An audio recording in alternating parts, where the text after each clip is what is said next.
accepting our invitation to deliver this lecture.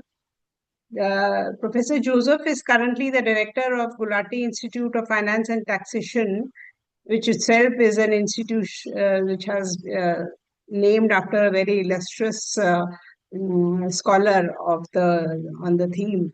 He is also the Secretary General of Globalix, a global network of innovation of scholars from around more than 80 countries.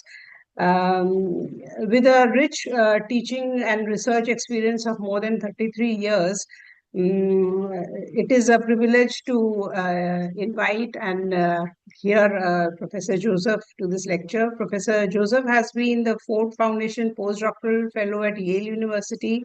He has been the Ministry of Commerce Chair Professor at CDS Trivandrum. He has been a visiting Senior Fellow at RIS New Delhi, Professor at JNU.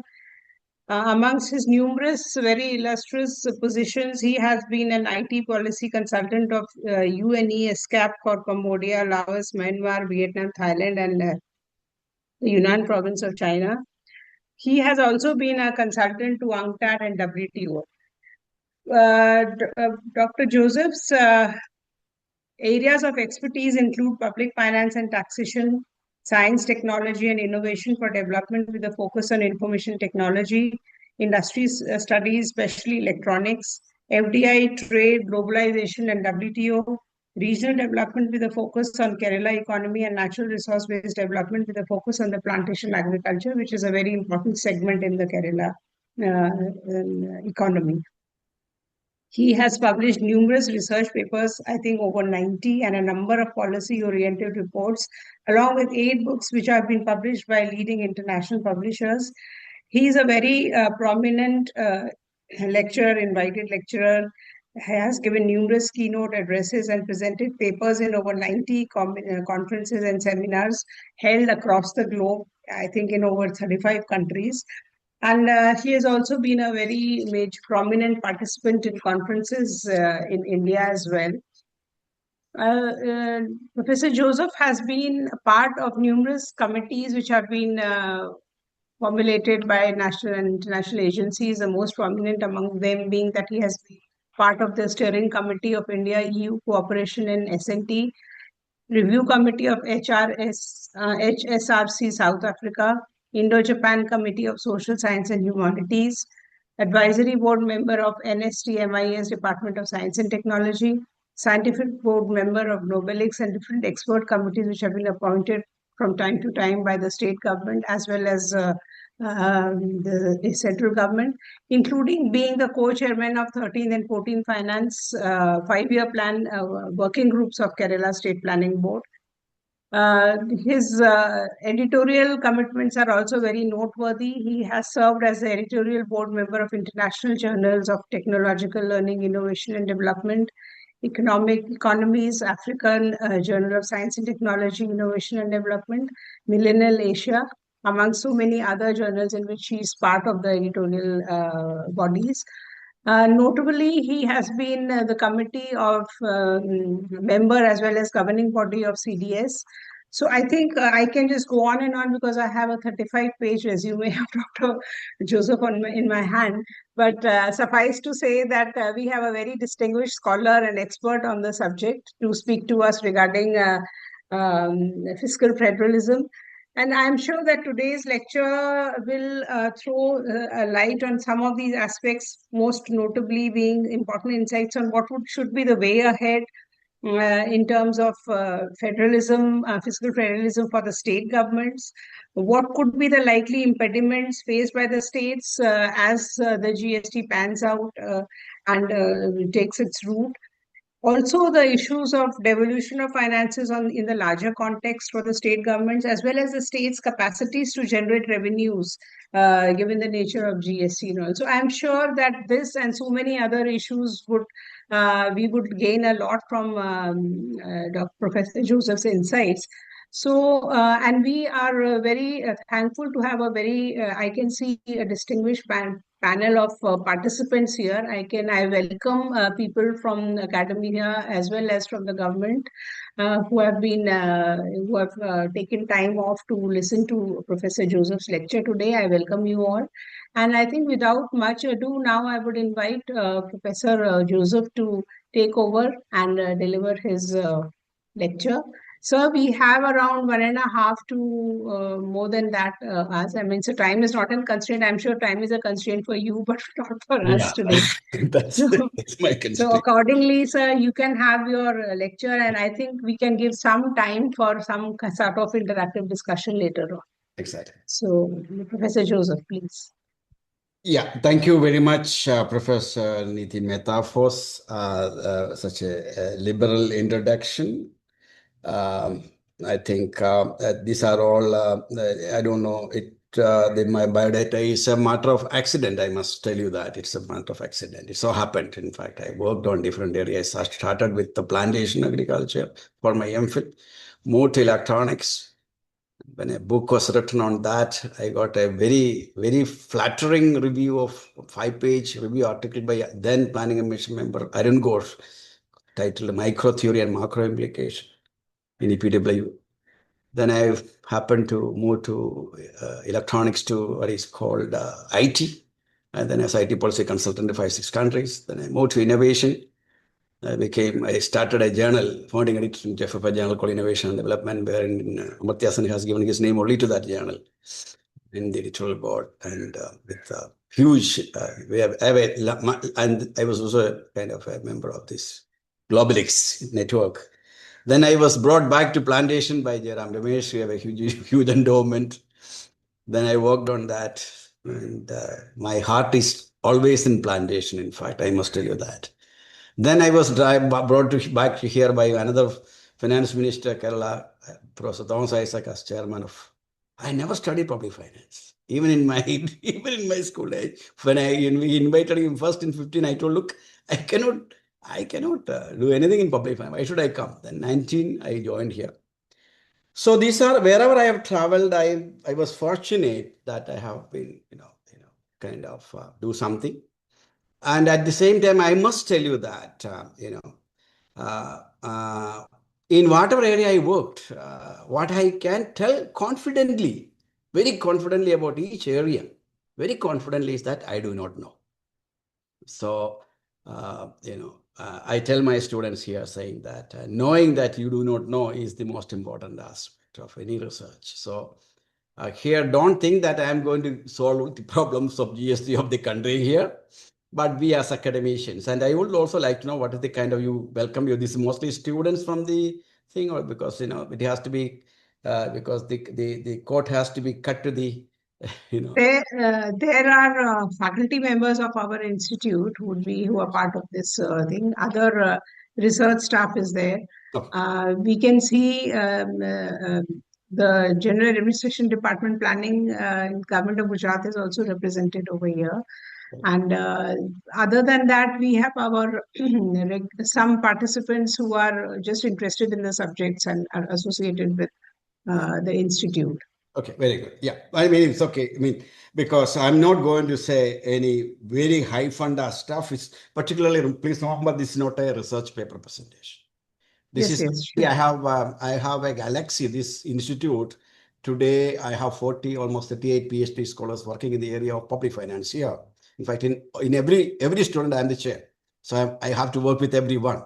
So we have 9 pillars in our research agenda called public revenue, public expenditure, debt and deficit, fiscal federalism, local finance, financing development, corporate finance, and macroeconomics, and local and finally the legal foundations. We have got commerce economics and social sciences. So working with them, I get a lot of insight. But since I'm also the director, I'm not able to kind of very limit. I mean, I can write only very, very small fraction of anything in a coherent manner. So you will find that this is more like a kind of reflective lecture rather than a coherent argument making. Please bear with me for that. As a professor, I should not be doing that. And you may not be finding that there may not be an explicit analytical framework I am evolving. I'm basically concerned about India, our country, and GST issue is actually brought in here. With this, I must also tell you that Sardar Patel Institute is very close to my heart because my guru was your predecessor, K.K. Subramanian. And Yes, sir. Alexa, the central pillar of the institute is of Sardar Patel Institute is my guru, also my guru. And I just feel like telling a story.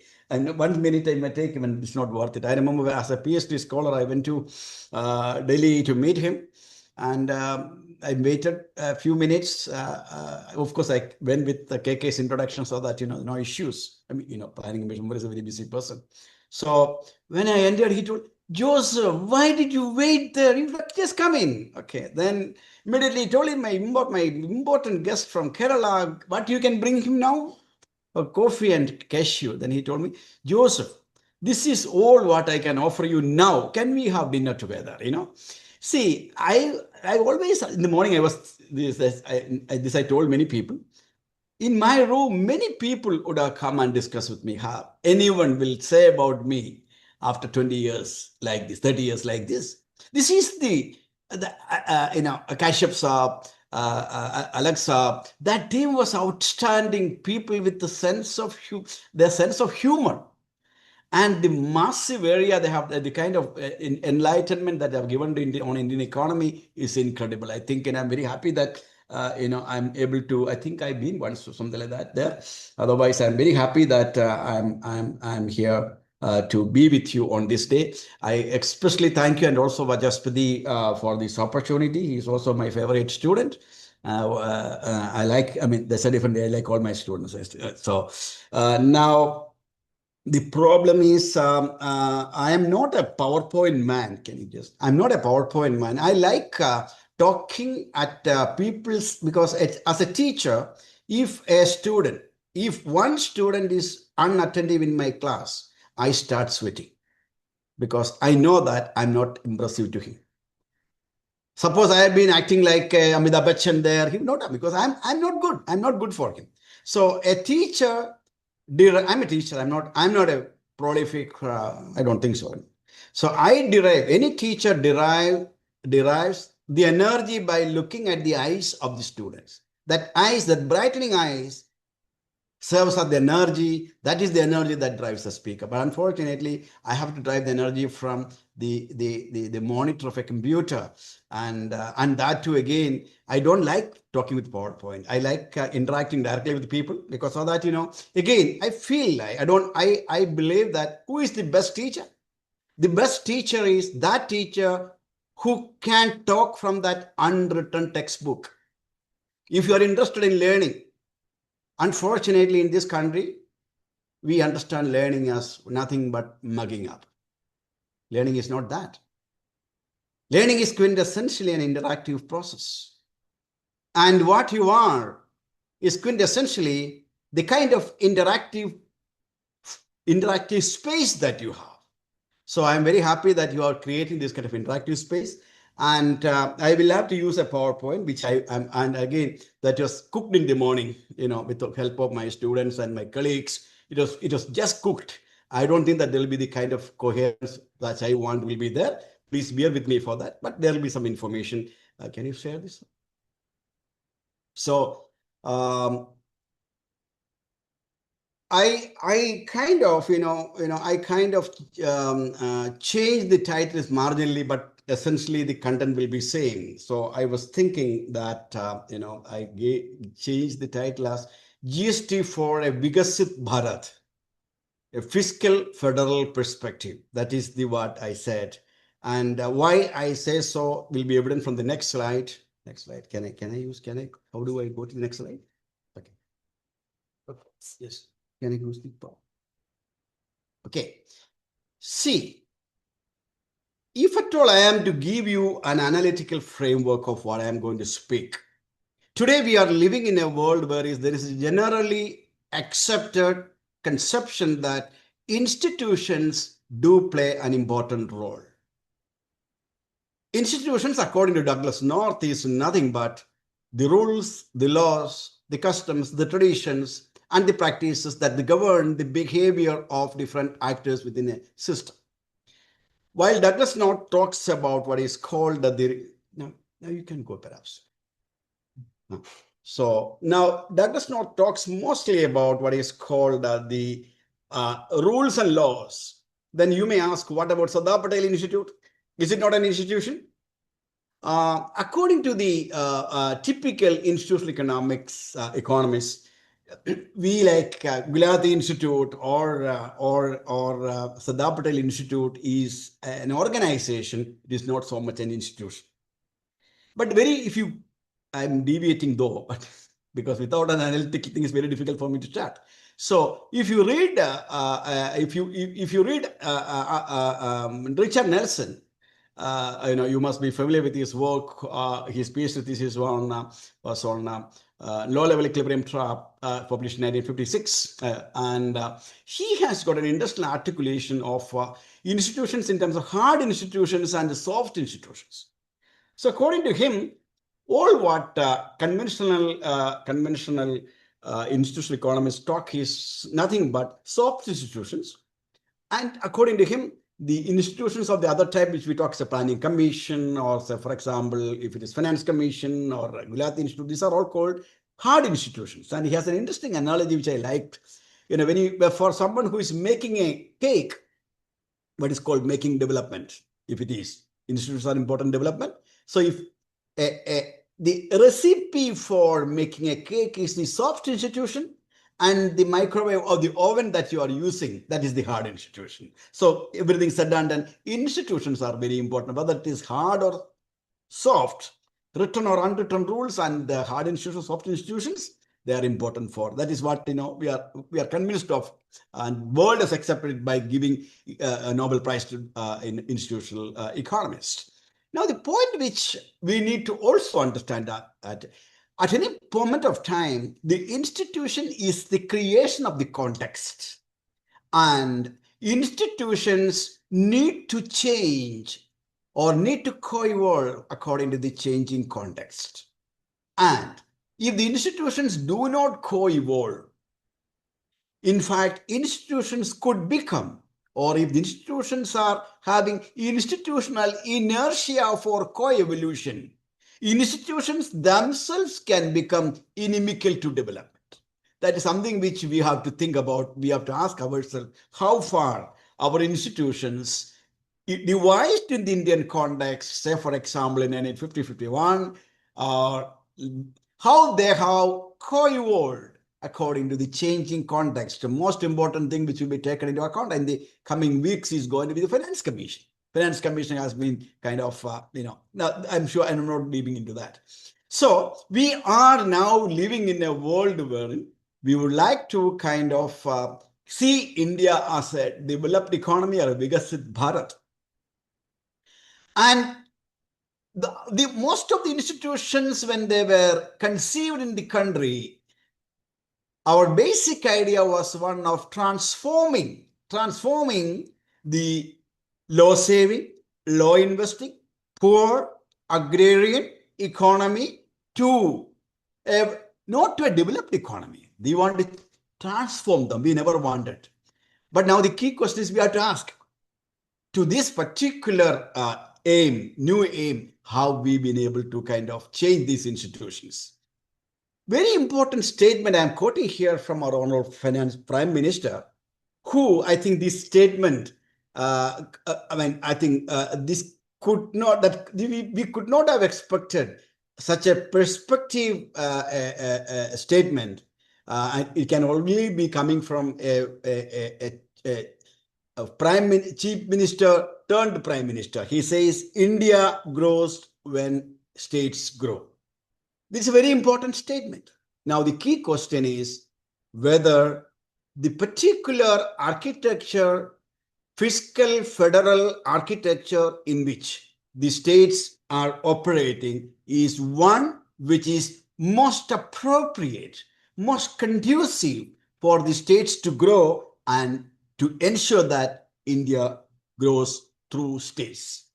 Now, this is the basic question that we are actually trying. How conducive is the fiscal federal relations as it evolved over time to enable states to accomplish their role? Now, when you're talking about India's fiscal federal relations, we must understand that if anybody searching for the roots of Indian fiscal federalism and Indian constitution will land up in the doorsteps of Government of India Act of 1935 and Montagu Chelmsford Act of 1919, not 2019, I'm sorry, extremely sorry, 1919. And where after that in the constitution we find a very systematic division of powers and responsibilities. And the guiding principle, according to economists, we can say that we have been kind of guided by the principle of subsidiarity. Principle of subsidiarity, for an economist, one can argue that the underlying economic logic is nothing but comparative advantage. Those governments who are more comparative advantage in addressing problems, they address such problems. For that matter, state governments were given, in those state lists, or the state governments were activity state list were the ones which states had the comparative advantage. Say, for example, like agriculture, industry, education, which came to concurrent list later, things have been changing. On the other hand, matters of national importance, cross-cutting terms like, say, for example, defense, external relations, etc., came into the hands of the union. So if you really closely look at the division of responsibilities and the entitlements, there is a built-in or what is called a congenital inequality. An inequality by birth could be seen in the fiscal federal relations in which it has been generated. Much of the financial powers were with the union government, whereas much of the developmental responsibilities were with the state governments. And in fact, the constitution makers were very much aware of this. That is precisely why they visualized, or they created, they provided for what is called a finance commission, and that will be appointed, that is appointed by the president, all that. And everything said, we can have a lot of questions whether you need to have a finance commission that is transitory, you should have a permanent thing. There are a lot of questions, but there is everything said and done. They visualized this, and they have kind of articulated a role for them in terms of ensuring that basic minimum public goods are provided in a country like India, which actually got formed by the holding together of different states, not because of coming together, it's actually holding together federalism, somebody else articulated. And we are also a country where the inter-regional differences in terms of their development, in terms of their culture, in terms of their practices, in terms of their language. In fact, India is much, much more diversified than any continent in this world. And in fact, I must say that holding together India as one country for the last so many years is actually one among the wonders of the world. Despite all our differences, we are holding together. Now, Finance Commission has been appointed to ensure that we need to have something like a balanced regional development, but working towards ensuring basic minimum, to quote them, provision of basic minimum public goods. That is what has been. Don't believe that Finance Commission has the job of addressing all our development No, it's not. And if you look at these fiscal federal relations, in fact, it has actually over time, it has changed over time. The question which I want to ask Finance Commission people is that, to what extent have you changed? To what extent have you changed over time? The mandate, has it changed? If you look at, say, for example, last year's the 16th Finance Commission mandate, it is taken ditto from the what is called from the Constitution. Now you have to ask yourself, okay, how you have got reoriented yourself to ensure that the states are enabled to play a role in making India a developed economy. Has it anywhere in our agenda? In fact, the Finance Commission member is with me yesterday, and after 3-4 days, we will be giving the. In fact, in a modern world, I'm an innovation scholar. In a modern world which is driven by knowledge, my dear friends, knowledge is the most important resource of the modern economy. And in the modern economy, if knowledge is the most important resource, the learning and building of knowledge is the most important process. That is called R&D. And in fact, in this country, R&D intensity has actually come down. 1990, it was 0.9% of the GDP. At that time, China also had that. And today, China has got a GDP, R&D spending 4 times, 2.5% of the GDP. Whereas in India, if you go to last year, I told our Science and Technology Department colleagues over there, kindly don't show this graph at all. It has declined from 0.9% to 0.64%, and we are trying to become a developed economy. And I don't know what is the kind of new theory what is the kind of new trick that we are going to bring to the world by saying that, okay, we can become developed by slogans. No, we cannot become developed by slogan. Sorry, I think I don't know. In fact, I looked at all the Finance Commission reports. So far, the word R&D is not there. In fact, in this country, we are the first one to prepare an R&D budget at the state level. So these are all important things. Are we changing according to changing? We have to ask. Let me just come to I have this problem of deviation, so please bear with me.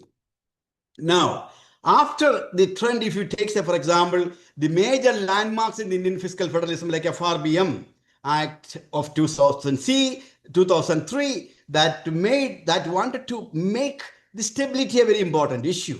And then comes even before that, we have the 73rd and 74th amendments that made third tier of governments. And then we had the abolition of the Finance Commission. Then we had finally the latest episode in our in our fiscal federal relation is the introduction of GST.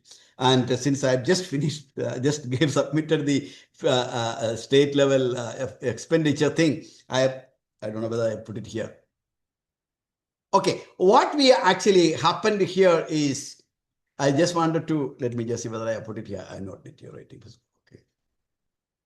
Okay, now I just wanted, 1 minute, please bear with me whether I have. Anyway. Now, over time, with all these, what have we been able to accomplish? We have been able to achieve a lot. I mean, this country, we have accomplished a lot. There's no doubt about it. But then, when you compare, I remember when I used to go to China, I was in 2002 when I went to China.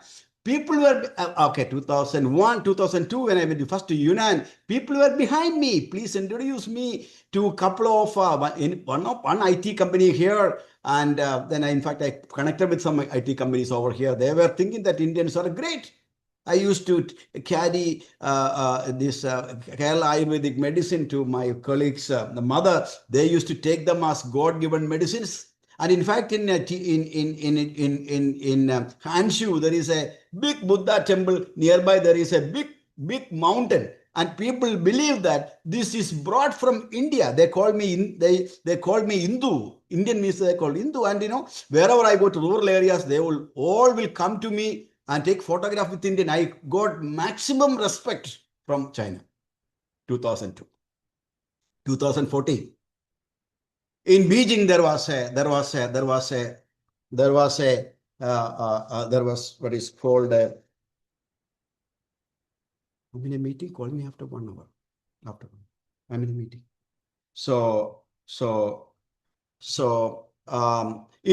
In 2014, there was an exhibition of something like 237 companies presenting their robots in Beijing. In Beijing, they say what is called an innovation street.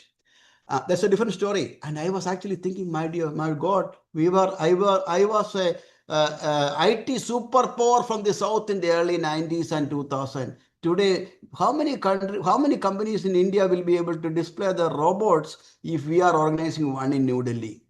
By 2017 and 18 and all, they were almost clear from their expression to me that, okay, these guys are only talkers. we cannot do anything.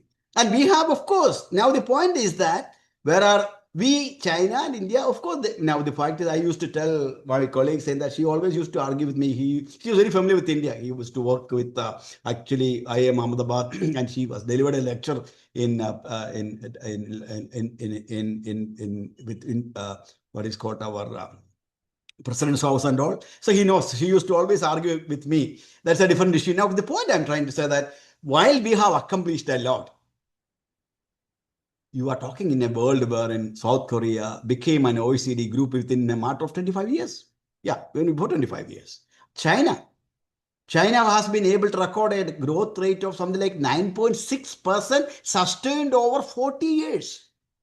And look at what we have been doing. I was recently analyzing my state with India. What actually happened is that post 95, I divided the 30 years into 15 years. First 15 years and second 15 years. I found that first 15 years, my state has grown faster than the national average. Second period, our growth rate was lower than the national average. While the national average itself came down. And we are trying to say that, okay, India is the third largest country, fourth largest country. Is this the way to say developed? When you are talking that your per capita, your GDP has increased Japan. And what is the GDP per capita Japan? And how can you compare Japan and India? In mid-90s, when I first went to Japan, the Shinkansen, the kind of achievement, where are they and where are we? This is not the way to call. If these are the kind of way in which you are trying to become developed, you are in a very wrong path. Anyway, coming to the fact of the case is, now the fact of the case is that 15th Finance Commission now, over the years, what actually happened is that the strength of the fiscal federalism and the congenital inequality has increased. It is very clearly stated by 15th Finance Commission. They say that while the states account for 62% of the total expenditure, their revenue entitlement is only 37%. That means that state finance ministers, if they are supposed to display to discharge the responsibilities expected of them, they will have to either beg or steal or borrow. And when it comes to borrowing, you know that it is, and you, I mean, you know the problems, which I'll come back later. Now, we have interstate disparity. We have a growth rate has been higher. No way comparable to China. That's a different issue. Yet, our regional inequality has not declined. It has actually, inter-regional inequality has actually increased. In fact, interstate inequality, there is a committee which is headed by High Power Committee, headed by Professor Gulati in Karnataka. I just submitted the report last week, suppose. And interstate inequality increase. So, for example, in India, today, Goa, the highest per capita income state, is 10 times richer than Bihar, which has the lowest. Please remember the difference between the richest state and poorest state in the States of America. In America is only 1.5, whereas it is 10, a matter of 10 in our country. I mean, we have to be aware of that. Now, what we essentially are arguing is that this situation has been deteriorating so much so that during 95-2000, more than 60% of states' revenue receipts were generated from their own resources. And today, it is as much as only 50%. And that means that only 53%. And at present, on average, 47% of the total revenue of the state is accounted for by the central transfers. So that transfers does matter, whereas in Kerala, it's only something like 23%. That is very different across the states. These are all stories which we have to, if we go by equity, we have been very much professing in equity. Equity concept was came in a context of 50s. Today, if you are trying to promote to become a developed economy, I would rather ask the question: do we not need to work on a strategy of two legs? That's something which we'll come back again if possible. Now, even if whatever the money which the state government gets from this tender, there are of two categories. One is the division from the entitlement from the divisible pool, that is tax share, and other thing is the grants in aid from the central government.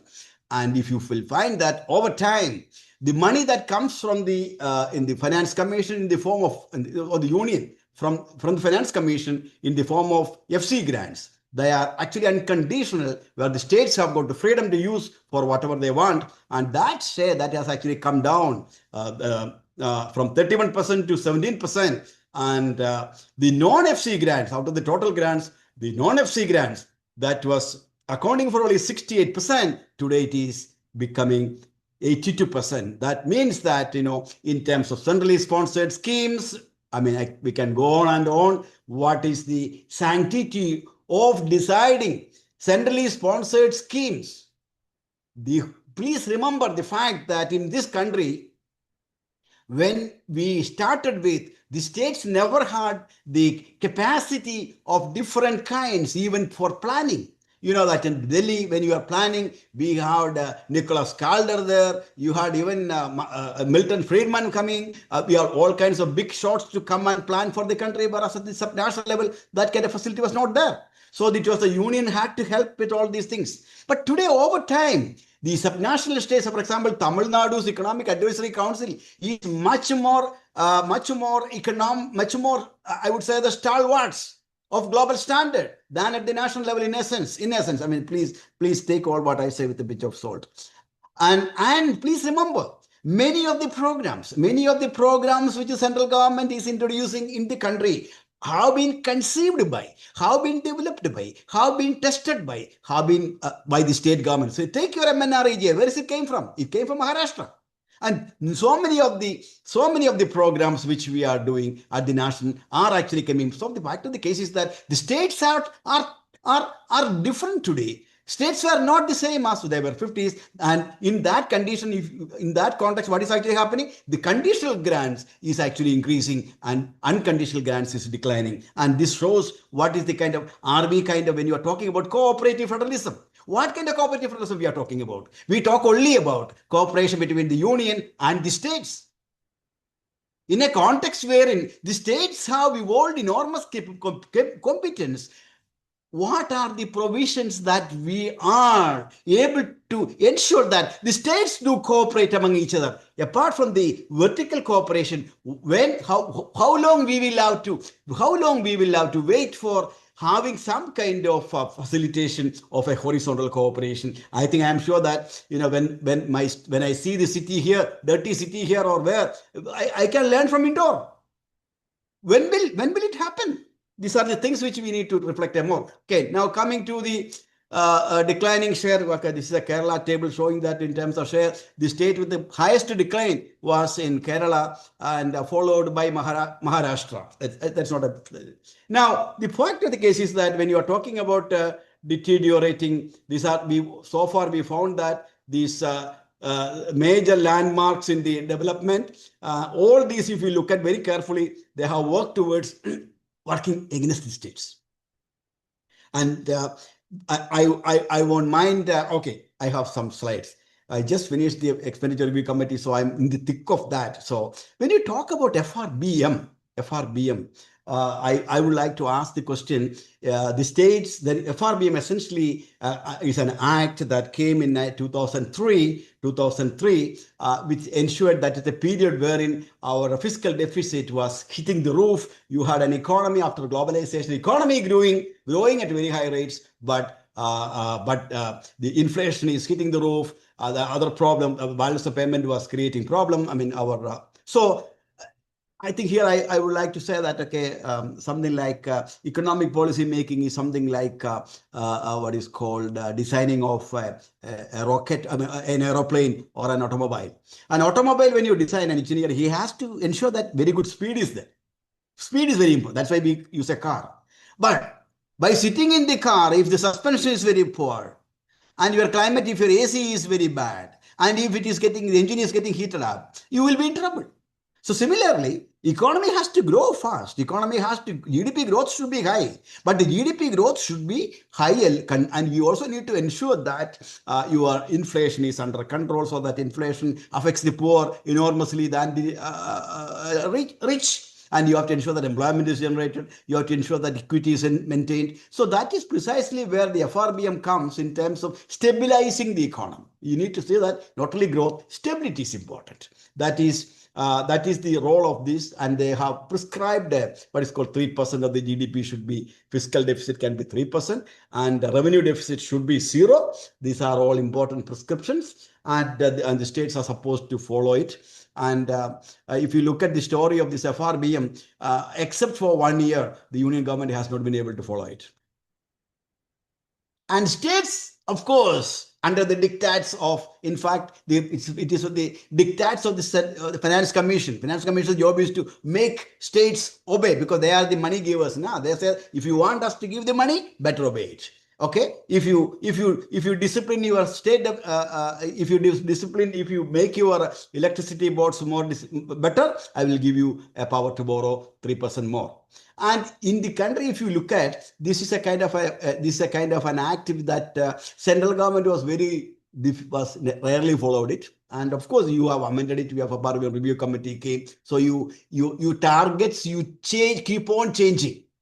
But now saying that okay, by this year, last year they will achieve 4.5% of the GDP as fiscal deficit. Now the point for me is very simple.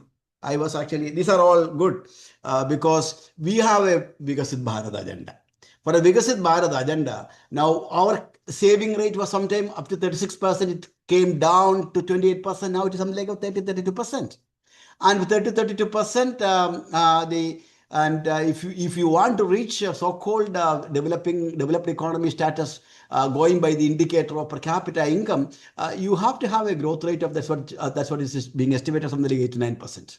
For 8-9% growth rate, what China actually achieved 8-9% plus at a saving rate of 45%, and we are today in 32%. And I don't think that your FDI will come and supplement that. It may be hardly 1% of the GDP or 2% of the GDP, not more beyond that.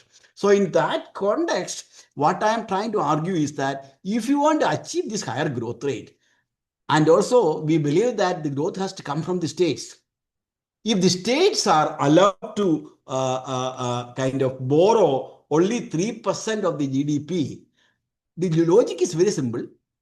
Once you are made your revenue deficit 0, I fail to understand the economic rationale for fixing the fiscal deficit 3%, because we as a developing economy is basically characterized by low income. Why low income? Because low investment. Why low investment? Low saving. Why low saving? Low income. Your income is not enough for feeding you, then how will you save?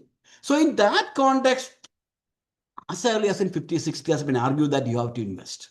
And for that investment, you have to take the borrowing from those who are able to borrow, those who are able to lend.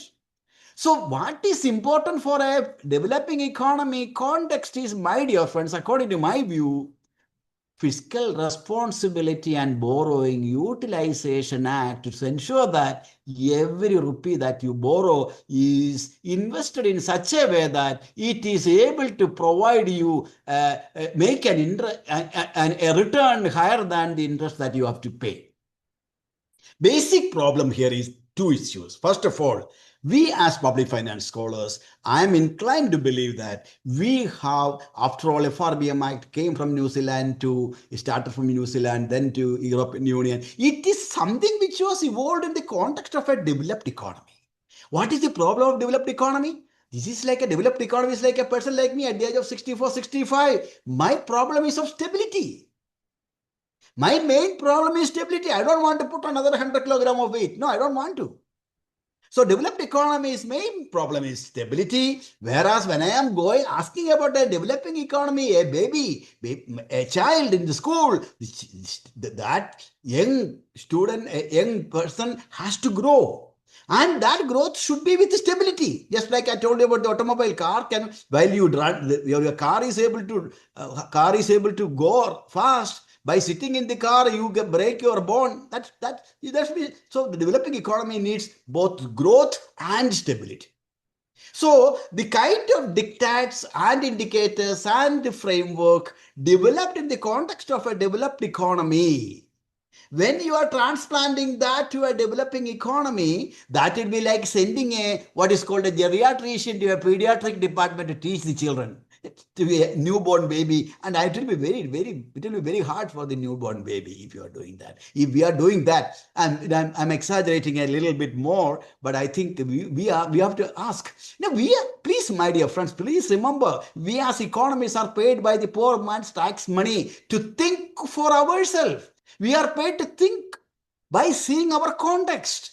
We are here to make theory of yourself rather than mugging up the theories of others and replicating in that. If you are, then why do you need all these research institutions?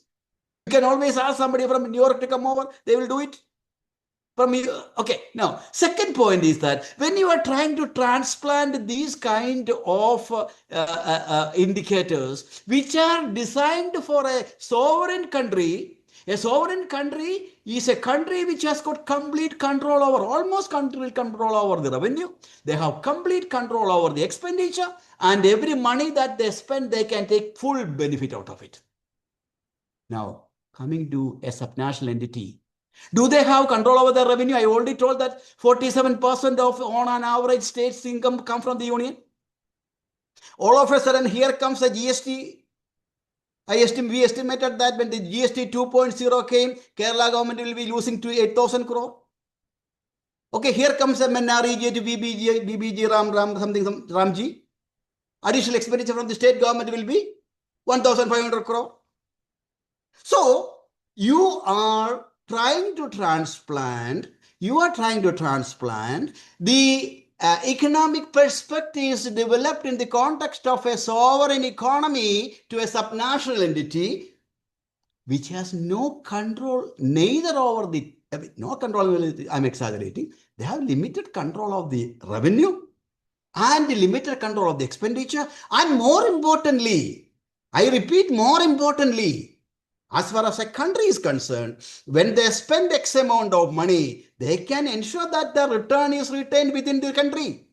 Whereas, when you are talking about a regional subnational entity, when I am investing in human capital, 59% of my revenue expenditure is spent by way of college teachers and doctors. And these people are, my output is, I would say that I can divide Indian states into two categories. One category of states, they are specializing in the production of tradables, like say Maharashtra, for that matter Gujarat. They are, once you specialize in the production of tradables by definition are taxable. When you produce that, immediately the tax money, 50% goes to your SGST, 50% goes to IGST, so go to CGST. When I produce human capital, they are not tradable, they are mobile, they go to other states. They go to Karnataka. Out of 5.8 million IT professionals in the country, almost 20 million are from Kerala. They bring 224 billion US dollar of software. Whether Kerala government anything get out of it? Out of the 125 billion remittance, I would say that this year, if you look, our estimate says that 2.7% of Kerala population bring 23% of the total remittance to the country. And that remittance is actually contributing to the external stability of India's foreign exchange. Has that been, that means that is actually, a committed expenditure is high, and that expenditure is actually benefiting the nation, and that is actually contributing to the nation building, that contributes towards what is called making India a Vikasit Bharat. And at the end of the day, what actually happens? Our share in the divisible pool has halved from 3.9% to 1.8%. And what is the total amount of loss? But actually what is happening is that we are actually having a policy of penalizing the performer in the name of equity. And if you're having you need to have a strategy of working on 2 lakh strategy. If you are wanting to become truly a developed economy, you need to handhold the laggards. At the same time, you should also have the schemes to kind of promote the performers. I know I'm only talking about Kerala. There are other states. I'm saying Gujarat also contributes to country's development, and each state should articulate. And I would say that the norms that we have developed in the 50s is very different. The context is very different. We as academia, we are thinkers, we are economists, are paid to think for that. If the Finance Commission is not able to think, if they are still continuing with the same kind of indicators, same kind of framework, then India will not become a developed economy. Then okay, now I'm coming back. Okay, now the point I'm trying to say that this FRBM framework I had a little bit of problem. I'm saying that this FRBM, I would say that Modi Saab's FRBM is going to be the most strong impediment. If at all the most important impediment, this will be the impediment for India becoming a developed economy. Okay, now coming to, this is now GST. Okay, why GST? I don't want to send call to Newcastle's Gujarat people are very smart people. They all know all these things. I don't want to talk about this. I mean, I have great appreciation for my Guju friends. They are very practical, pragmatic, and very nice people, mostly vegetarians. And I have great appreciation for them. So I am not going to talk about the money matters with them. That is why they don't, I mean, this money matters, you will be knowing better than me. You can educate me on this. So now the question is, why GST over what? I've just compiled a table like this. So in terms of what it was, in terms of GST, what it was. Actually, the coverage was only mainly for goods. Now it is goods and services. When you're talking about the structure, it was a fragmented tax at that time. It's a unified tax system. Input tax credit system was very limited at that time. It was seamless and interstate trade. And at that time, there were barriers and tax cascading was happening. Now it is free flow, one country, one tax, and no tax. And market impact, fragmented markets. Now it is single market administration. Earlier it was manual. Now it is digitally driven, self-policing, wonderful. I'll come back to all these things. Revenue efficiency, it was a narrow base, now it's a broad base. So it has a lot of advantages. In fact, Govindra, I mean, so the scholars already said that there is nothing like today, almost 100 plus countries have got GST. 100 plus countries. Recently, one of the tax officials told me that, sir, don't forget the fact that if you look at the GST experience after the introduction of GST, in many cases, that government has fallen. Very rarely, a GST introducing government has come back to power. In some cases, most cases, they have not repeated. Some cases, they have fallen. And during the term itself, they have not completed the term. And in something like in Indonesia, they have actually they have withdrawn GST. I think they are in the process of now coming back, whatever it is. So there is nothing like a unique GST. GST is every country has got flexibility. It's a very flexible animal. And in India, GST, this is actually a main problem is actually when you are designing GST for a fiscal federal state, it becomes all the more difficult. In fact, in India, it took almost 17 years.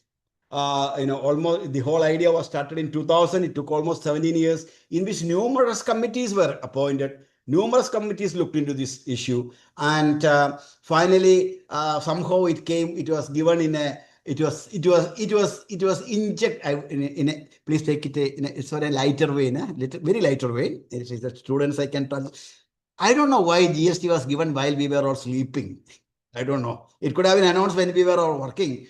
But it was announced while we were sleeping, maybe because it is like, it is GST. They also know that it will be like a sedate. It will be kind of, you have to be sleeping.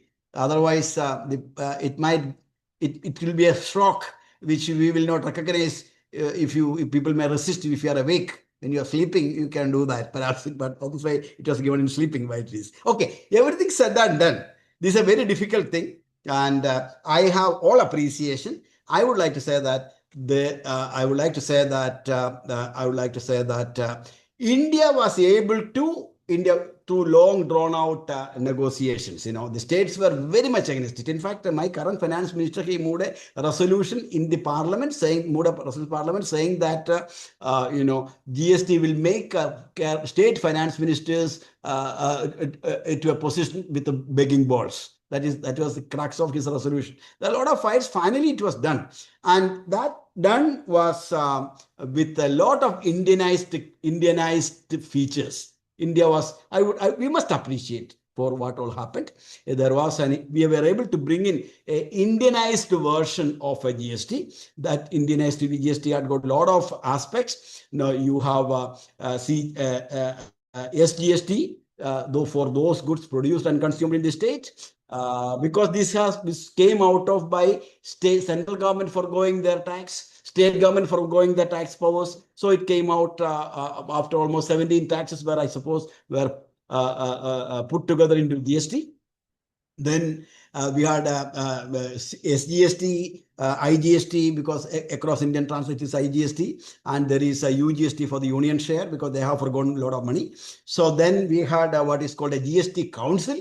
GST Council that's a very interesting. I don't think that when I was talking to my Brazilian friends, they can't even think of it. In fact, they were thinking we had a GST Council is a reflection of the democratic ethos of the government of Indians, because in GST it's also provided, it is not written, but then all the decisions in the GST Council are done through discussions, not through voting. Only once a voting was done, I understand, if I remember correctly. And that's something very nice of Indians. Okay, then GST Council. Then I think Jaitley Saab was outstanding, I must tell you. Outstanding. Was outstanding. He was a statesman class apart. That is why it could get done. And when states were fighting, he told, "Arey Baba, don't worry. I will ensure you 14% growth rate of what you want forgot on 17 as the base year. For next 5 years, I will ensure you 14% growth rate on your revenue. What more you want?" Now, you and me may ask, why only 5 years? Why 5 years? Because in India, 5 year was no more important because 5-year planning was already done away with E55. We were having 5-year plans. We would have thought that why only 5 years? On a note, I mean, I can try to be a little naughty, which I also put it with my former finance minister and also the current finance minister, saying that, former finance minister was very much active in that. And other person very much active was my classmate. He was the Hasib Drabu, Jammu and Kashmir finance minister. These two were very much supporting. I mean, supporting means they were arguing with whatever it is. So I told that to Hasib also, I told, look, why you agree to 5 years? For you, for politicians, 5 years is the term. After that, you have no world. After the next party will come. So 5 years, GST compensation. But I would like to argue that as an analytic, I would say that since GST came by states foregoing money, a lot of money, and central and they were compensated for foregoing the money, there should be GST compensation so long as there is GST. That is what we should have argued, not 5 years. What is 5 years coming up? Okay, then GST compensation. I mean, everything is done. That's a wonderful thing. That's something that we must take pride in that. And I talk about it to, in fact, even our Brazil people may be also introducing this thing, GST compensation to this thing. So there we have a lot of interesting features. So that is what I would like to call it as. We can take pride that we have developed an Indianized GST paradigm. But having said this, okay, I don't want to, I have to complete all this, okay, Indianized paradigm. Okay, having said this, nothing is perfect after all, And even after 15 years in Canada, GST is a work in progress. So don't expect that everything will be resolved within 8 years. But Indians being very smart, we are actually supposedly very smart. We should not be, first of all, living with these problems. At least we must recognize these problems. So still there are problems, I would say that. First is GST Council. GST Council is something, I told you, something wonderful, democratic, only through discussion, no voting. But who is the author of Man's Worldly Goods? It's a book. In that, there's an interesting, I forgot the name. That Man's Worldly Goods, who wrote it? Somebody can tell me? Okay. Who is the author of Man's Worldly Goods? So in that book, there is an interesting statement. It is about equality, socialism. Man's Worldly Goods. Now, not coming. Okay. In which there is a sentence saying that all are equal. All are equal. Some are more equal. That is the problem with our GST concept. All are equal, but some are more equal means 33% of the vote is for the union. What is the kind of democracy is that? You have to have a theoretical foundation for a democracy and equity with one person having 33% vote. And I can go on that. Then it will be, some of you may not like it, so I don't want to. Then second is major thing on which I told you it's an IT-based thing. Major thing as an IT person, as an IT information technology expert, I appreciate is that GSTN is in fact world's biggest IT for development project. We have been able to bring together.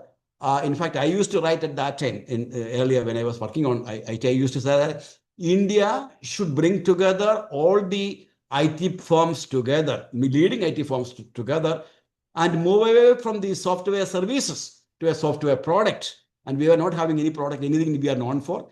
And government should subsidize that, and you should have an India-based product, India-based products. But at least in this GSTN, Infosys, Wipro, they all came together. It was a designed product. But the problem is that once GST, after 2017, we came to know that there was one notification a day. That means that it's a software product, no? GST is a software package. In a software package, there is what is called a waterfall model. Waterfall model says that in a waterfall model in a software design is that you look at what are the stages involved in the process of making a software product. So, for example, Sardar Patel Institute, you want to computerize your institute. You call an IT company. You tell, come over there. Then Nidhi Madam and all your registrar and all the faculty members sit together, and you should tell them what is called the requirement specification. Okay, we have an accounts department, we have a HR department, we have a project management department. These are the functions. This is what we want to know. So you should have a clear understanding of your institute in its entirety, and that the IT man will convert that into a model, and that model, a prototype will be made. Then it will be written in a particular IT language, a software language. That is the thing. So what happens is that if you are not able to precisely tell what your requirement, when the model comes, then you will say, oh, I forgot that we have a very important thing is we have got visitors. I forgot. Okay. Then immediately the software man will include another module. Okay, visitors. Oh, then I forgot. The fact I'm saying that when you had one notification a day after the introduction of GST means that the very fact of initial conceptualization of your understanding of the functioning and working of the GST itself was not perfect. I don't see, nothing can be perfect in a complicated country like this. So GST is very complicated, but then it is a bit too much that one notification a day, almost 2,000 notification, and how much uncertainty, how much problems it would have come to. It would have, you can imagine. So that talks a little. I hope you understood what I'm saying. Now coming about the revenue neutrality. Any reform, any tax reform for that matter, when tax reform is not meant for reducing tax revenue, no, it's only for increasing tax revenue. In our great country, our tax GDP ratio was something like what? 6% in 1950-51. At that time, manufacturing share was 9%. And in 15 years' time, our tax GDP ratio increased, almost doubled. 12% it became in a 15 years time. And by 1989, it became something like 16%. After that, 89, 90, after that only India became India, big country, became star. But tax GDP ratio remained stagnant. Similarly, I can find a parallel between our tax performance and manufacturing performance. When we started with 9%, it increased to something like 16% by 95-96. After that, manufacturing council came, our Naran Krishnamurthy and all manufacturing council came. Then Make in India came, Skill in India came, All India came, everything came. But after that, I think it has actually not increased. It is only, if at all, 1 point less, if I remember correctly. Anyway, so now coming to revenue neutrality. What is the point which I was saying? The revenue neutrality issue is basically what actually happened. Revenue neutrality is, our idea is to increase the tax revenue with the thing. So particularly for the states. So what happened? As I already told you that states surrendered their taxing power, central government surrendered the taxing power. That's a collective effort to build a new baby called this particular GST. How much did state forgo? State have forgone something like 48% of their income. How much union forgo? Union has forgone something like 30 to 33% of their income. So, in our kindergarten, once this is done, so somebody lost 32%, somebody lost 48%. So when it came to final settlement, our equality principle came. We said, no, we are a socialistic society. So we'll have equal distribution of SGST 50%, CGST 50%. What an economics, my dear. Somebody forgot 48% getting 50%. And 32% also getting 32% lost, surrender also getting 50%. This is not a very pleasant thing. I think that is something not a very good thing. In fact, Subramanian Committee wanted a state share to be 60%. I think I don't know why it happened. Now I also told about the deficit in the design of the GST. Now coming about the GST compensation. GST compensation, what was the problem? I already told GST compensation, analytically speaking, since GST compensation was to compensate the states for the money that they have lost, and also they have surrendered larger part of their greater sacrifice was made by the states. So then my analytical logic would argue that there should have been GST compensation so long as there is GST. But then there should be built-in provision to ensure that these states will not do the free riding. Because when you have ensured some certain rate, then there is every possibility that states may relax and flip. That would have happened in many states also. That also should be done. When I say, I must say the other side. Now coming to the input tax credit. Input tax credit is an important provision here. In the input tax credit is, now with the input tax credit, what is actually happening? Oh, it's a big story, my dear. Input tax credit is a big problem.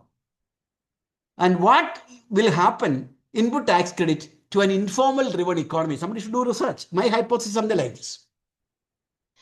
My hypothesis is, assume an economy which is informally driven. Lot of informal people. And say, for example, Vajaspati is a big manufacturer, and I am a small scale manufacturer working in an informal sector.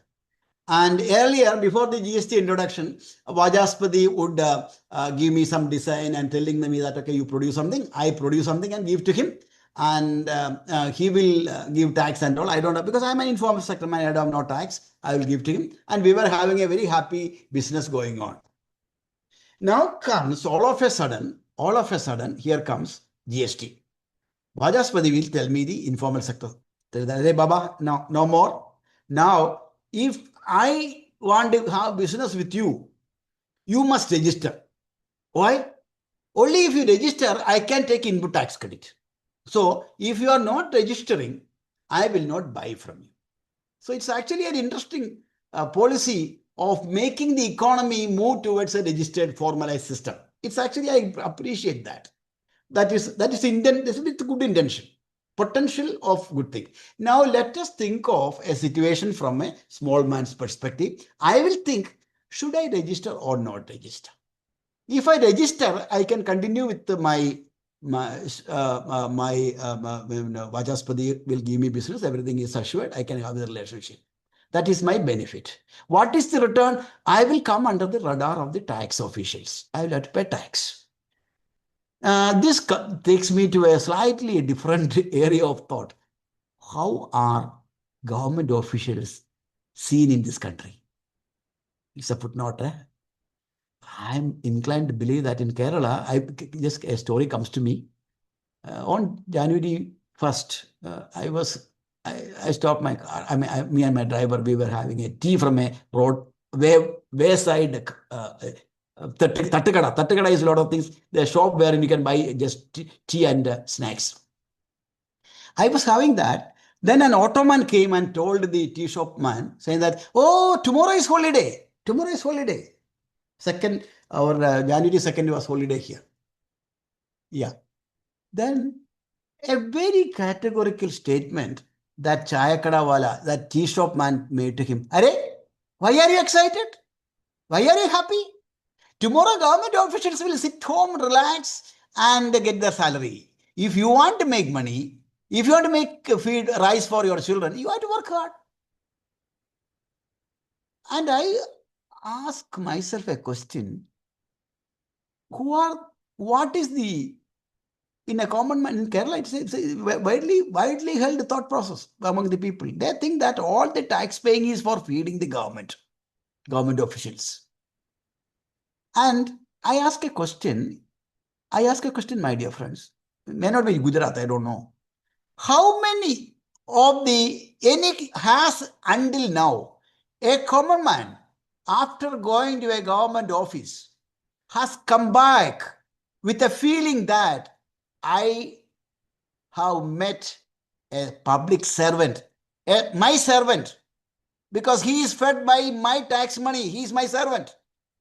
Has any common man so far came back from any government office?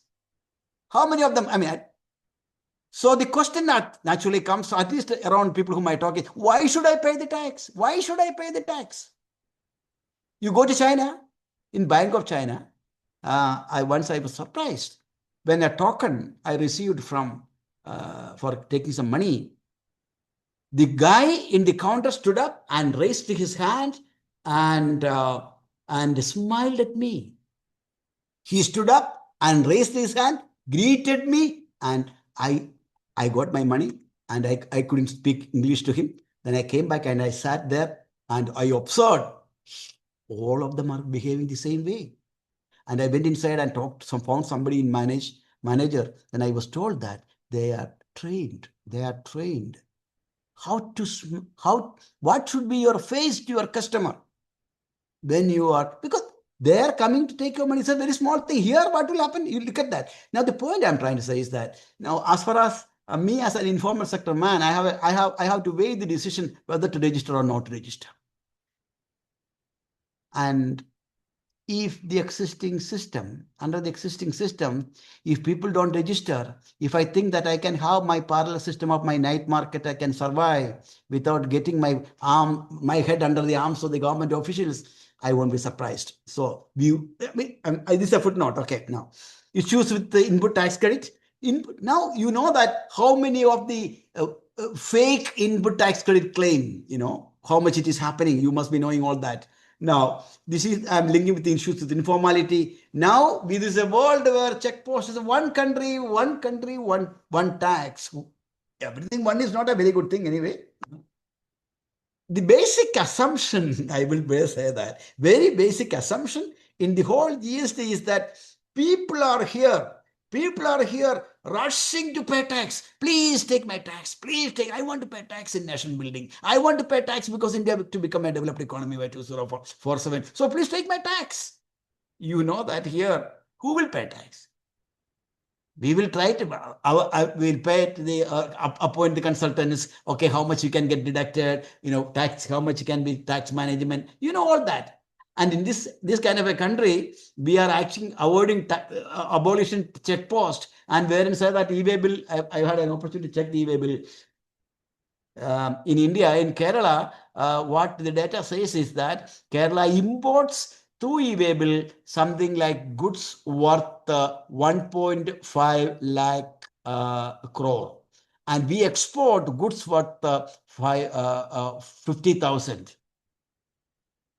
I must tell you that this is only a very small fraction of the goods actually in Kerala we consume, because if you go to any of the shops, there is not even a single shop wherein the shelf space is occupied filled with goods produced in Kerala is more than 5%.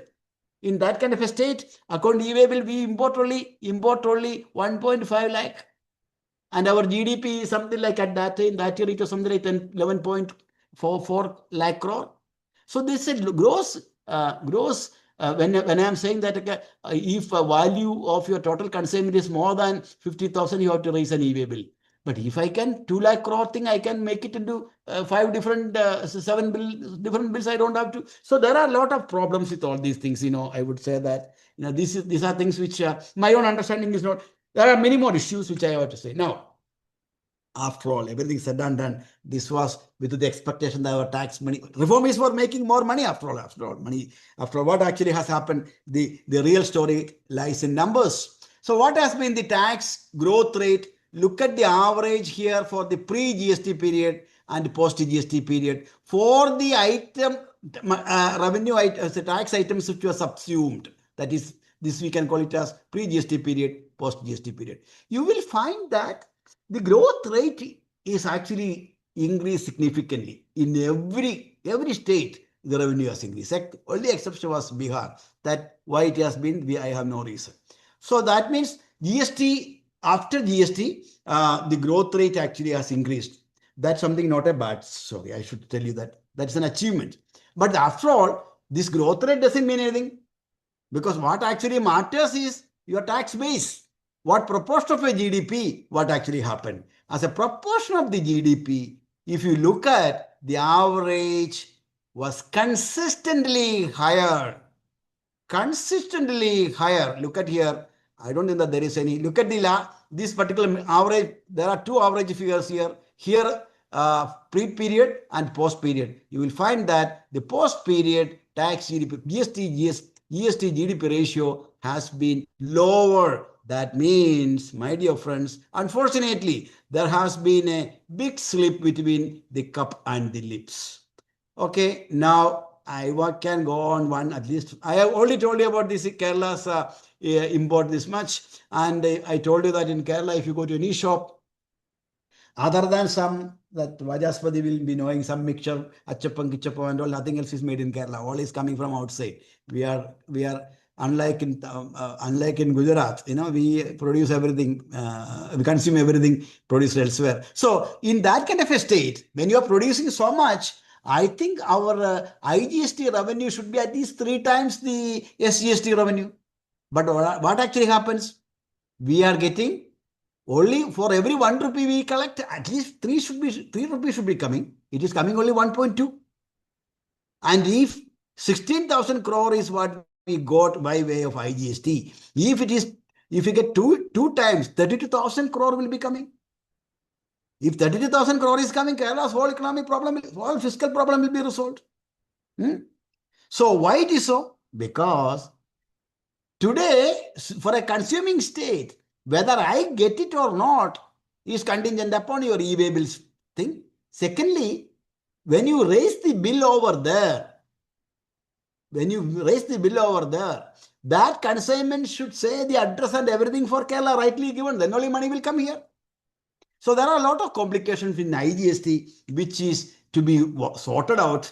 But unfortunately, that issue remains. And again, if you look at the IGST, what happens when I pay IGST, immediately it doesn't come. IGST is divided between 50% for center, 50% for the state.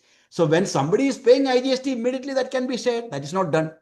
It will go to a kitty that remains there. So every time you will find almost 2 to 3 lakh crore rupees is remaining there. That's what I was told. I was looking at the previous numbers. So that is a dead money. How can we afford that? This is something which one has to really address. There are okay, my main problem is, my dear friends, in this country, I remember when I was doing my postdoc in Yale University. Oh, Visaria Sahab. Visaria Sahab was the, my dear Leela Visaria, yeah, I remember still, yeah. They were all, Visaria Sahab was the chairman of CSO. And my friend who was who now in Delhi, he was a top official in after from Yale he moved to ADB. Nothing wrong in using his name, Dr. Ramesh Subramanian. He wanted to get NSSO household level data. Actually, Visaria Sahab Professor Visaria was very much inclined to help him. But despite he tried more than 1 year, he could not get it. Finally, he did his study using Chinese data. And today, the situation has changed. NSSO household level data, ASI form level data, any employment data, every data is available. But GST data is real-time generated data, system-generated data. It should not be having any such non-sampling errors or other problems, very minimal. But that data is not shared. So that means that we are having our understanding. We don't want to do research on GST. That research somebody will do and they will decide and they know everything. Actually, in this country, after all, there are a lot of people government is paying for doing research. And I think you should, if you want to really make informed policy making, you should facilitate research. For facilitating research, you should share the data. This data is not shared. I don't know. I mean, I would like to say that if somebody is not sharing the data, there should be reasons for that. Now, coming to the my dear, I think I'll conclude by immediately. You must have. Oh my dear, I've already taken 1 hour. Sorry. Now about the new GST 2, GST 2.0, how it will affect. GST 2.0 is basically what? Earlier we had 4 slabs. We have got, for gold 3, uncut and all 1.5 silver, the thing. Mainly it was 5, 12, 18 and 28. Now it has been made to 2 rates. And in fact, my friends, other countries used to say that, okay, we have only 1 rate. Well, India actually made it is also an Indianized version because of we assuming that we have inequality is there, we have rich people, poor people, so we have a differential rate. That's a part of Indianized version of GST because otherwise, if you go to many countries, only 1 rate. So we had that has been reduced to 2 rates. So what actually has happened? To cut the long story short, if you look at the GST distribution across different slabs, all India share is something like, say, for example, 28% tax accounts for 11% only. But for us, Kerala, this high income, high tax rates like IT goods, electrical goods, and all this is what this accounts for something like 33%. And 18% in the national level, it is 65. In case of in Kerala, it is something like 44%. So what we have estimated is that since this 28 has become 18 now, so this is a major loss. There's a major loss for Kerala. We have estimated that we will be losing something like 8,000 crore. And what I'm trying to say is that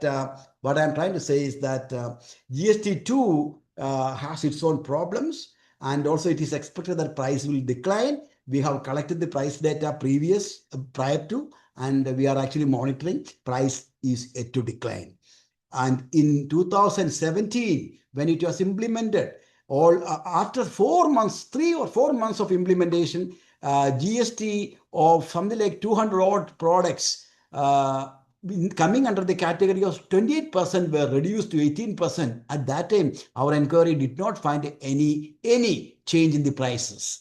So whether the tax rate will get translated into price is not just not a small story. It's not a small story. You have to you have to have an understanding of characterization of your industrial market structure. As an industrial economist, I would like to argue that without an understanding of the market structure in which the firms operate, if the firms by and large are indeed price makers, your tax cut need not necessarily translated into price cuts. If they are price makers, there are umpteen ways of doing that. But that is where, without invoking the very important clause of anti-competition clause, we should not. That clause is not really invoked so far. Without that, return may not be coming. So I can conclude now. I think I must do that. There is a lot can be done. There are a lot of problems. Lot has been achieved. I'm not belittling the hard work by our people. We have done a lot of work. We can take pride in what we have done. In fact, my Brazilian friends, when they are looking at Indians, you have done wonder. That's what they are saying. We have done good. But then, if you want to really achieve a lot more to be done, I would like to even go to the extent of that. I mean, in each one, I don't want to recap all that. I would like to say that first thing is, as a researcher, please share the data. Why are you not those days have gone? Please share the data. Second thing is, I don't mind I can even articulating a GST which is sensitive to fiscal federalism. GST which is sensitive to fiscal federalism, how it will look like. Now the fact of the case, now it is what is happening. Now your 18% and 5% 2 rates have been decided by the GST Council. That GST Council decision is nothing but the state's decision. This is I don't know whether you will like it or not. I think it was announced by the Prime Minister even before GST Council was aware of it. I mean, that is not a very, it's okay. After all, everything's certain after all. Prime Minister is the person who is after all. We have to respect our Prime Minister, his commitment. We have to, I mean, that's okay. That's a small thing. Now, the fact is, what I would like to say that now instead of make GST Council, we have GST Council, that is actually central government decision. That's actually representing, of course, state governments. In a fiscally federal tax GST system which is sensitive to fiscal federalism, I would like to visualize like this. GST Council, of course, to take the decision, they will take a decision of 5%. That decision in future should not be 5%. They will say 5 plus or minus 1% or 5 plus or minus 2%. That plus or minus how much, that is 5%, 2% or 1% will be decided by the GST Council. Now, the state in turn can take a decision. I can make my GST rate 5.5%, 5.5% higher or 0.5% lower. That will be the decision of the Legislative Assembly of the state concerned. So, this will be the state, before taking the pros and taking the decision, they will weigh the pros and cons of that. Then it will be for certain products, they may think that, okay, if you go by do that, it may be useful. And I think this is something which is worthwhile thinking. And this is not, I'm not saying that, okay, if it is something like I am coming with a what is called Einsteinian finding. No, you go to US, they don't have GST. In automobile, for example, the GST rates of Tokyo is something like, so not Tokyo, what is called New York is something like 4%. So for example, in Colorado, it varies 5 to 7%. It varies. And also you have here in GST rate in Canada, it varies. It is not that it cannot be implemented, but I would like to say that it should be done in such a way that the variation is not too much. So that, I have done my PhD on television industry in 2001. I published a paper in EPW saying that, okay, the mark in the Indian television industry when Professor Niti, you must be remembering when your childhood, you had Videocon, we have got Oneida, we had got Western, we had all those things. And in fact, I found that a brand which is most popular in Delhi called Texela had 16% of the Delhi North India market share, and they were not seen in Kerala. What was very popular in Kerala, like Dianora, was not seen anywhere. What is popular in Konark was not seen anywhere in your side. So market was segmented. With a segmented market, the firms were acting like monopolists. Then at that time, I predicted that when these people, instead of becoming a global player, you are trying to become a regional monopolist. And when if the market is open, you all will be washed out. It's all that happened. So I don't want to have that scene to happen. But then you can have, if the market rate between India and Kerala and Tamil Nadu is only 0.5%, nobody will. So this is something which I would like to argue for a fiscally sensitive, GST which is sensitive to fiscal federalism. And if you are really respecting fiscal federalism, if you are respecting our Prime Minister's statement that India grows when states grow, you have to ensure that your institutions are attuned to that particular broad mandate, the broad principle, the broad perspective of the head of our country is upholding. So thank you very much for listening to me. I have taken a lot of time. This is a problem with me. Yeah, thank you very much. Thank you so much, sir. I think it was a very illuminative and a very broad, wide-ranging lecture that you have shared with us. And I think it has covered a lot of ground, beginning from institutions that need to co-evolve, India's growth, how it can happen only when the states grow. But I think what you have rightly pointed out is that whether the architecture in which the states are operating is conducive to growth or not. And I think that in that case, the design of GST and its implementation, etc., assume very much importance. You've also mentioned about inter-regional differences and talked in detail about how R&D spending has not been keeping at pace and how it can in the future really impact on the economic growth.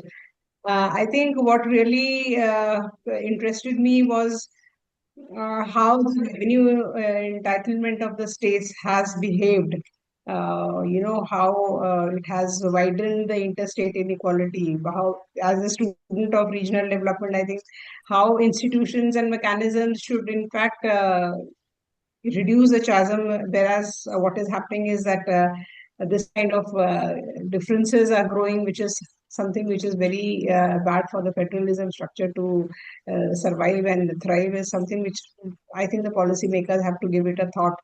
And why the unconditional grant is also declining is something which is very, very crucial for the development of the states.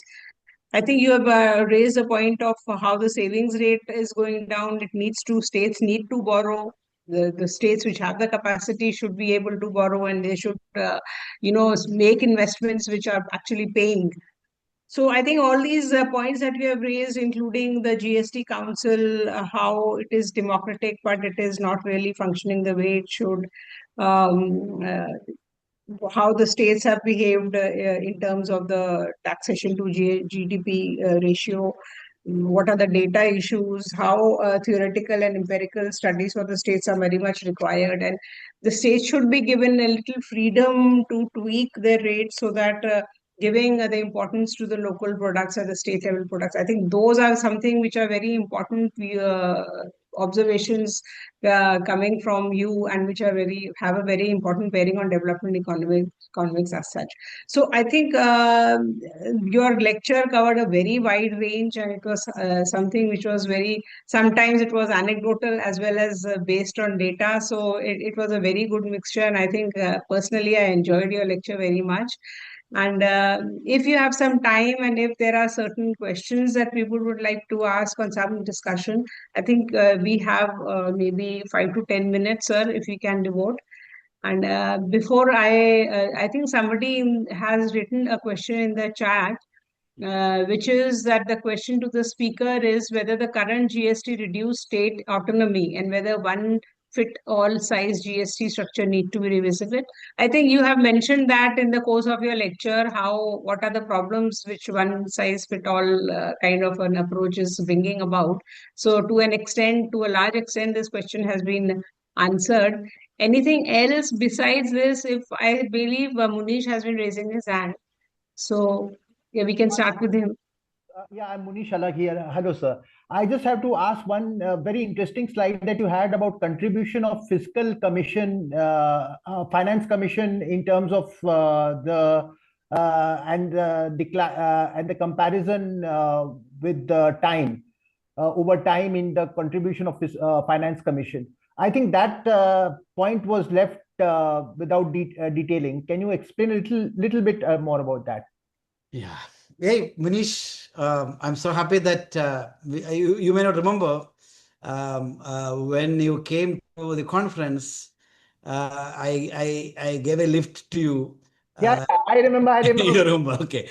I never knew that Alex's son at that time. Because I found that somebody coming to the institute is waiting for a car or something. So I thought, okay, why don't I drop you? Then it was a pleasant surprise that when you get into the car, I thought you are Alex's son. That is a double bonanza for me, whatever it is. Okay. So I think, that's actually, leading that will be a very different area. And if you look at, say, for example, we have got various finance commissions for their own justification. They have the criteria has been different. It has been varying. So that particular slide I shown to show that the share of some of the states like UP that remained almost 17 to 18%. And some of the states like Maharashtra that has declined. Gujarat also has not been major increase. Let me just take it that the fastest decline was actually recorded in the case of Kerala and Maharashtra. Kerala had a 49% decline, and Maharashtra had a decline of something like 48%. So the fact which I wanted to send the message across is that the devolution criteria which was designed at a time when the country wanted to ensure basic minimum public goods across different countries in a nation which was characterized by so much differences in development. That is understandable. But then you cannot have a policy of only carrots. You have to have a policy of carrot and stick.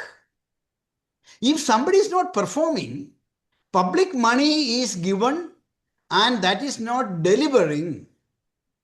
And if you are consistently giving something like 17 to 18% of the share to a particular country, and that is not systematically not showing up, you should be answering question why it is not happening.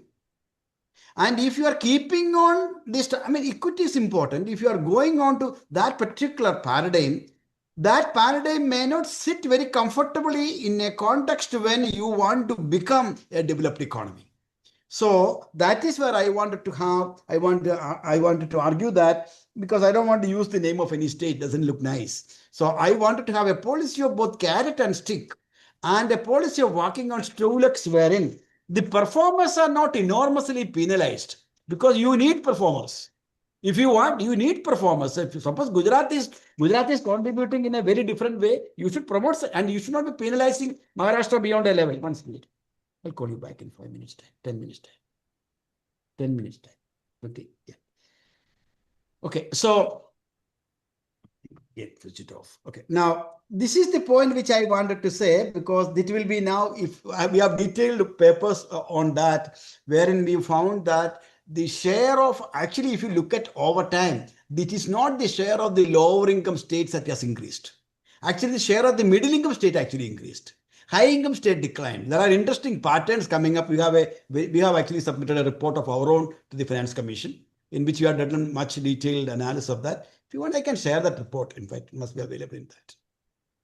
That was the message. I was trying to say that Kerala lost maximum, but now having also said that, there is also a point. This was only planned. It is only the evolution. As an economist, I must also add that we were also given other grants. That grants had also problem, but then last Finance Commission was very kind to Kerala. They gave 52,000, the highest revenue deficit grant was given, 15th Finance Commission. That also I must add. But then that is not guaranteed. That is something conditional. So unconditional thing which I am saying, that as Professor Nidhi said, the trend of increasing conditional and declining unconditional, that is something which is actually not very augur very well for a democratic country like ours. And union has its own limitation. I remember today morning, our finance, when he was coming to the discussion about what is called share determine, what is the devolution to the third tier. Many of the commission members at that time, commission members were, I don't want to say the name, they wanted to have some conditions. And 14th Finance Commission member, none other than Vaivira Reddy said, who are you to set conditions? How can you decide that these people, they cannot decide what they want to?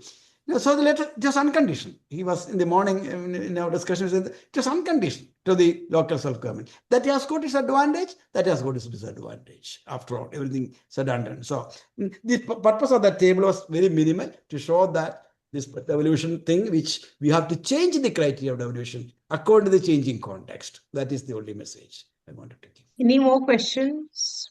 Yes, I would like to ask a question. Yeah, yes, please go ahead. Yeah, Professor Joseph, sir, you have given a very good lecture, excellent lecture. You just not covered the academic aspects of it and the GST, and, the technical aspects. You have also covered the, common people's perspectives. That is very important. You raise the issue that why people will pay tax. That's a very good question. When they come back from a government office, and what kind of impression they have about government officials. Generally, academicians do not, discuss these things in lecture or in seminar. So you have covered the wide, spectrum of the GST thing. So my question is, the objective of the recent GST2 reform is, if we consider it in this way, that to boost consumption and to increase GDP or GSDP, whatever you say, through consumption, and if this is the objective, on the one hand, on the other hand, we see that especially if we take into consideration the case of Kerala. Kerala is already having a revenue deficit of 2%. I mean, 2% of GSD.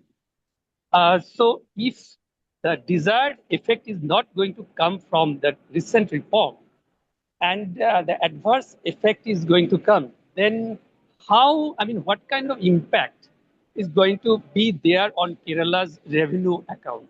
And if it is so, then how the government is planning to mitigate this kind of effect? So since you are a man, you are not just an academician, you are also inside the government, machinery, because you are handling the budget making process. So, so you are the right person to give the answer. Yes, sir. I think just interesting question. You rightly said that. In fact, the problem is, the whole objective is actually, it is well-intentioned. It is a well-intended reform. I must tell you that it's a well-intended reform. Then if you ask me what is the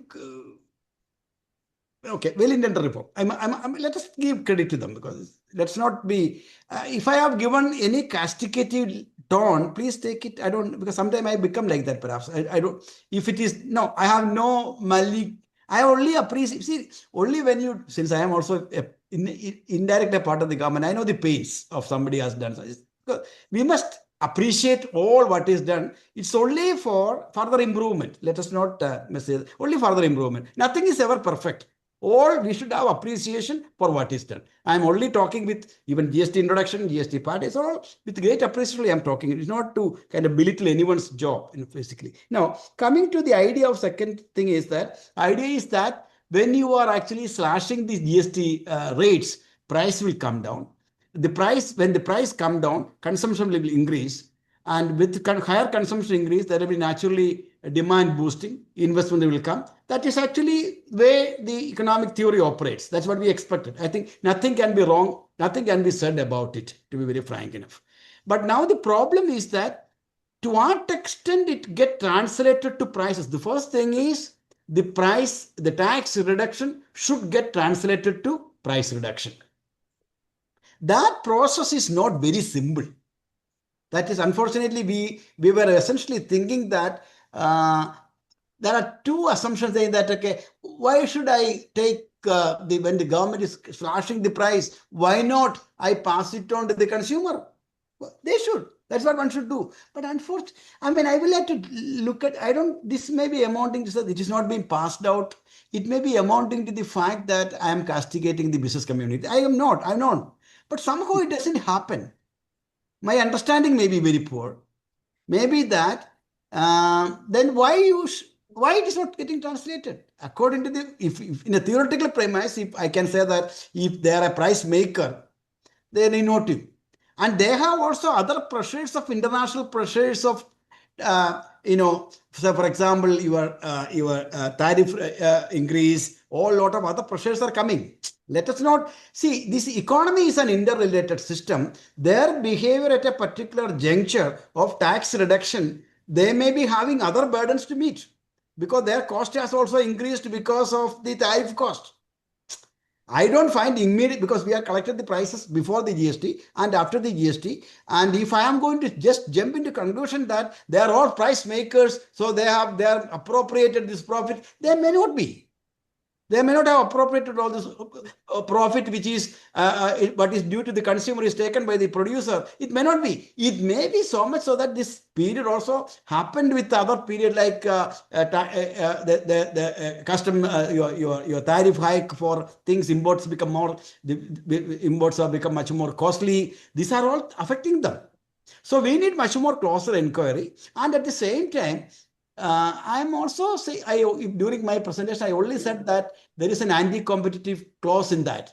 That is not really taken too much attention here. In fact, we are a little more pro-business, it looks like. I mean, we should be pro-business. Gujaratis are always good pro-business people. Yes, I'm with you in that. But then, if you are not also checking whether their behavior is anti-competitive, it may not give the desired outcome of lower prices and increased demand and higher output. That is all what for Kerala, what we'll do. Yesterday I was having lunch with, okay. So Okay. They have different ways of manipulating it. They are they have excellent. I don't want to say how they manipulate. When the government we were expecting that we will be able to borrow up to 3.5% of the GDP. Now of all lot of the political economy. See, we people talk politics and economics. In the real world, there's no politics. There's no economics. Only political economy. If suppose I make a recommendation to my minister, I mean, he's a wonderful person, but he has a party. So he has to see how it will be politically feasible. Actually, he has to think. So in the real world okay, let me just add my recent thinking. Why countries are not growing? If you want to develop, economic development is quintessentially an act of economics. Oh, 1:30, I have to go for lunch. In fact, my guest is waiting. Dr. Rajiv Ranjan would like to ask. I think I should not get into that details. I think. Since we are running. Of course, I will be leaving to another. I don't want to. That's a very different. Very 1 minute. Lunch. How they going? This is Dr. Ranjan. You can quickly pose your question. Yeah, thank you, Professor Joseph. It was very illuminating. I only wanted to ask you that the federal compact, the GST, after the compensation package regime is over, have we done any studies on the impact of GST and especially GST 2.0 reforms and how they, obviously we have to wait for the Finance Commission reports and see that. I just wanted to have a quick comment from you, and I wish we could, more time was there, but in the short time, just give me. I may not be having a clear-cut answer. The point of the case is that we, after 2002, we had actually a meeting here. We wanted to extend. Our Mitra Saab was chairing. He was the West Bengal minister was chairing that meeting. So we wanted to demand extension of then Madam told it is act of God. It is not because so it was not extended. Then the money was borrowed and we were all given. And now still that compensation cess was to be collected from the what do you call it as what goods? And that cess is being collected. Now that cess collected amount, I think, is already exceeded what was given to the states. In fact, even now, since many of the states have not increased, have not raised beyond up to 14%, we have actually made a recommendation saying that you can continue the cess on your these kind of goods, and you still compensate the states. That is what we have been recommending. So I don't think that it will happen. I don't think so. It will happen. But it is. Thank you. I think I will have to go by. Yes, sir. Yeah. Right. So thank you so much, sir. Just a quick vote of thanks before we call it a day. Okay. And sorry for taking up so much of your time. So we sincerely thanks Sir Professor K.J. Joseph for the enlightening lecture on goods and service tax in India fiscal system, which we know. Sir, you have given a lot of research questions for us, and also your concern about data sharing. We should raise this question for data sharing with the government, and in a democracy, I think government listen the people's voice. So definitely in the future, they will be sharing data. Your insights were truly valuable and inspiring. Thanks to all participants for your attention and engagement, and to the organizing team, especially our IT team, for making this session smooth. Thank you once again, and to our speaker and everyone present. Thank you all. Now I will be happy that we are actually working with the Punjab government now. We'll be happy to collaborate, because there will be a lot to see. Actually, when I joined here, my idea was to go to each state. Because I'm not a public finance man, I thought we'll make a round with all the states, interacting with each state. That time my minister was a professor. Then sir, we also have a program in March, and I will be inviting you. If you have time, you can visit the institute physically. It is online. I think we need to have much more horizontal collaboration. Yes, sir. I think we will. When I am arguing cooperative federalism and collaboration across states, we are not collaborating. But why? What right I have to advise the central government to promote that if we don't collaborate? Yeah. True. I think that point is very well taken. I think we inter-institutional and different states should also do some kind of common studies, which will throw some important light. Thank you so much, sir. Thank you, sir. And we all can take a leave now. Welcome. Thank you, sir. Thank you. Thank you very much. Thank you very much for the opportunity. I really enjoyed being with you. I wish you all Thank the best. I know. Yeah, all the best. Bye. But Thank just you. nice. Yeah. Okay, Thank ma'am. Okay. Thank you. Thank you so much. Okay. Rajiv, Dr. Rajiv, thank you very much. Thank you. Thank you so much. Bye. Bye.